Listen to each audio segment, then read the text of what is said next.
नमस्कार, मी अमित काळे न्यूज डंकामध्ये आपलं मनापासून स्वागत करतो। महाराष्ट्रात सध्या सर्वात चर्चेचा आणि लक्षवेधी ठरलेल्या बारामती लोकसभा मतदारसंघाच्या निवडणुकीच्या पार्श्वभूमीवर ज्येष्ठ नेते शरद पवार यांचं एक विधान आता महाराष्ट्राच्या राजकीय आणि सामाजिक वर्तुळात चांगलंच चर्चेत आहे। पवार मूळचे आणि बाहेरचे हे जे त्यांनी वक्तव्य पत्रकारांशी बोलताना केलं त्यावरून आता पवार टीकेचं लक्ष बनत आहेत। या वक्तव्यातून शरद पवार यांच्या पोटात काय आहे हे त्यांच्या ओठावर अपसूक आलेलं आहे। त्यामुळे इतकी वर्ष पुरोगामी आणि सुधारणावादी समान न्यायाची पवार यांची जी भूमिका आहे ती किती फसवी आणि तकलादू आहे हेच त्यांच्या या विधानावरून स्पष्ट होतं असंच इथं म्हणावं लागेल। आता पवार मूळचे आणि बाहेरचे असं ज्येष्ठ नेते शरद पवार का म्हणाले किंवा असं बोलण्यामागचा त्यांचा उद्देश काय होता, तर उत्तर अगदी सोपं आणि सरळ आहे। कारण बारामती या त्यांच्या हक्काच्या म्हणा किंवा घरच्या मतदारसंघात आता जी लोकसभेची लढत होतीये ती शरद पवार यांची कन्या आणि विद्यमान खासदार सुप्रिया सुळे आणि उपमुख्यमंत्री अजित पवार यांच्या पत्नी आणि शरद पवार यांच्या सुनबाई सुनेत्रा पवार यांच्यात ही लढत होतीये। राष्ट्रवादी काँग्रेसमध्ये उभी फूट पडली। अजित पवार यांनी आपला सवतासुभा मांडला। त्यांच्या मागे पक्षातील बहुसंख्य आमदारांनी समर्थन सुद्धा दाखवलेलं आहे। आज पक्ष अजित पवार यांच्या ताब्यात आहे। जेव्हा पक्षामध्ये फूट पडली तेव्हाच बारामती लोकसभा मतदारसंघात यावेळी सुप्रिया सुळे यांची निवडणूक ही सोपी जाणार नाही अशी चर्चा होती।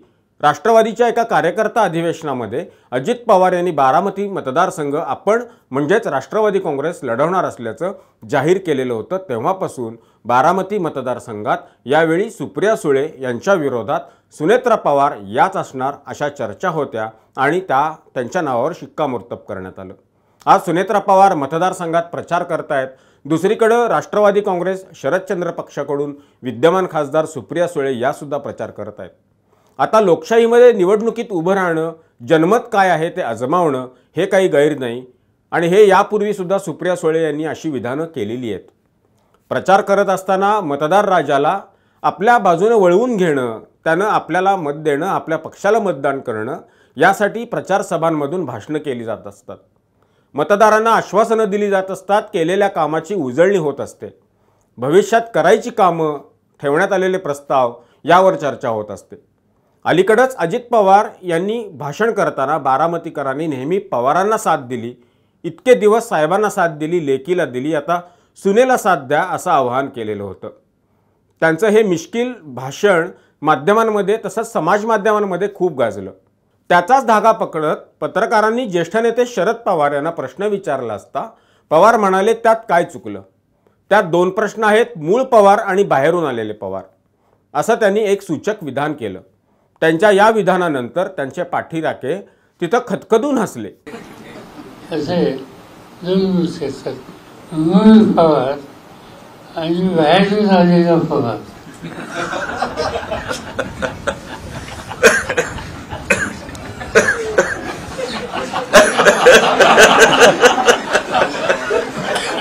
आता बाहेरून आलेले पवार म्हणजे त्यांना काय सूचित करायचं आहे, तर सुनेत्रा पवार या बाहेरून आलेल्या आहेत, त्या मूळ पवार नाहीत। त्यांच्या या विधानानंतर मात्र सामाजिक वर्तुळात, राजकीय वर्तुळात पवार यांच्यावर जोरदार टीका होऊ लागली आहे। म्हणजे बाहेरून आलेल्या आणि आपल्या घरची सून झालेल्यांना पवार आपलं मानत नाहीत का असा साधा प्रश्न या निमित्तानं तयार होतो।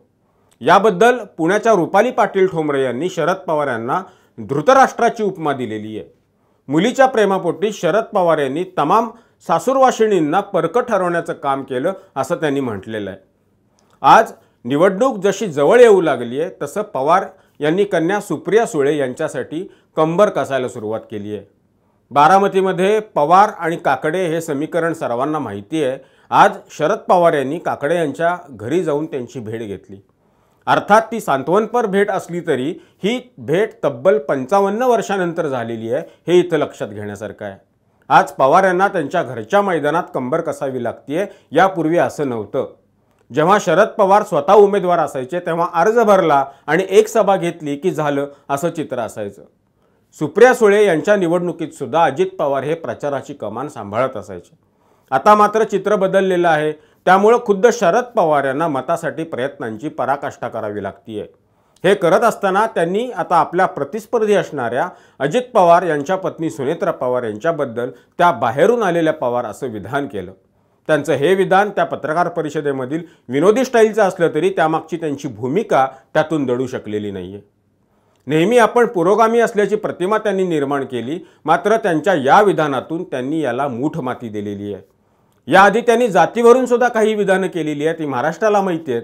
त्यावर नंतर कधीतरी बोलता येईल. तूर्त इथंच थांबतो. हा व्हिडिओ आपल्याला कसा वाटला ते आपली प्रतिक्रिया कमेंट बॉक्समध्ये नोंदवून जरूर कळवा. व्हिडिओ आवडला असल्यास तो लाईक करा, शेअर करा आणि आमचं चॅनल सबस्क्राईब करायला विसरू नका. धन्यवाद. आमचा व्हिडिओ जास्तीत जास्त लाईक करा, शेअर करा आणि आमचे यूट्यूब चॅनल सबस्क्राईब करा. धन्यवाद.